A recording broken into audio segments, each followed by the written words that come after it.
Marami sa atin hinahanap-hanap ang amoy at lasa nito tuwing umaga. Di raw kumpleto ang araw kung wala ito. Pero ang kape, pwede na rin daw kainin?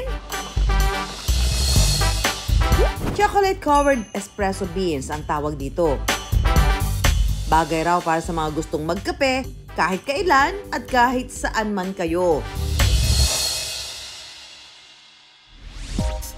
Ang 29 anyos na si Trish ang nasa likod ng produktong ito.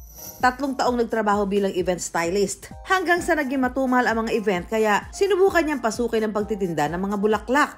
Dumami naman daw ang kakumpetensya niya rito at tuluyang humina ang kita. Pero namatikman daw niya ang chocolate-covered coffee beans na bigay ng kanyang kaibigan, biglang nag-iba ang mga plano niya. Light bulb moment na after that.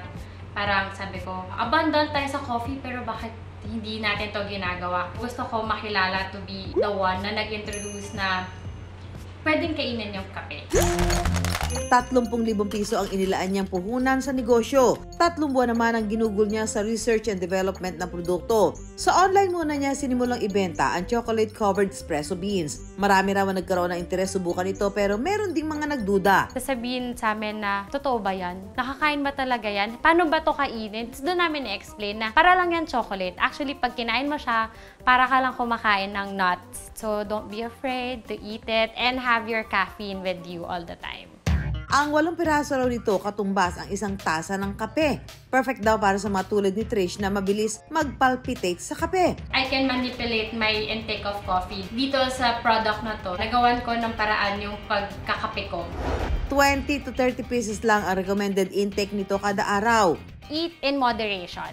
I mean, pag alam mo na magpapalpitate ka na, tigil na. Paglilinaw ni Trish, hindi raw ito candy o tsokolate na may coffee flavor dahil totoong butil ng kape ang sangkap nito na binalutan ng tsokolate.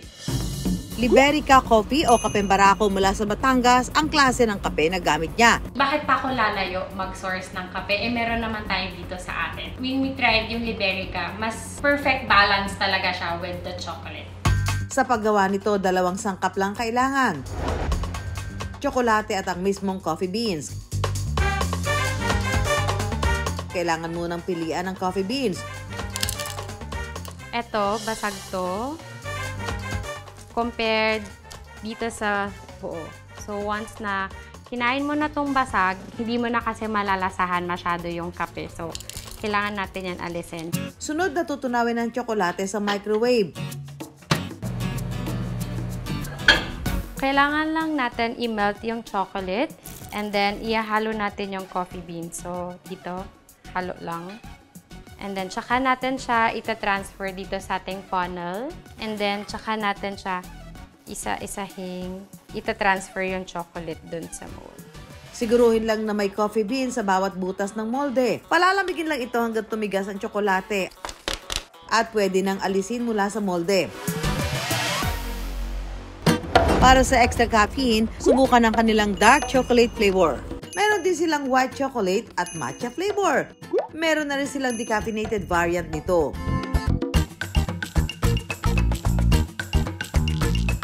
Akala ko po magiging sobrang pait po. Hindi naman po pala, sakto lang. Magigising ka sa sarap niya na kakaiba po. Nasa naman na may chocolate na may halong coffee. Sarap yung lasa niya. Nagko-combine yung coffee and chocolate. And may pakinabang pala yung pinakasapal ng coffee. Pwede mo rin pala siyang kainin. Bare months daw nang sinimulang ibenta ito ni Trish online. Agad niyang nabawi ang puhunang 30,000 piso.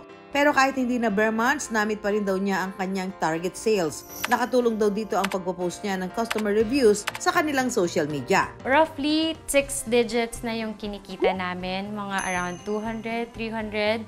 Hopefully, mas marami pa dahil coming na yung Christmas season. Nakakatulong siya financially in terms of nasusustain ko yung sarili ko. Hindi ko kailangan humingi ng pera kung kanino man or hindi ko kailangan umasa sa pamilya ko. So, may pambili ako ng dog food, ganyan. Yun, yung mga luho ko, nasusustain ko actually. Para kay Trish, mas nagkaroon daw siya ng freedom sa kanyang oras nang magsimula siyang magnegosyo. At payo niya para sa mga kagaya niyang millennial. Don't stop. If may idea ka, it's not that it's already perfect. Continue to pursue it. As in, huwag kang titigil. Kasi pag tumigil ka, it's just a matter of fact na may ibang taong gagawa nun. So, take it, grab that opportunity, and pursue it talaga.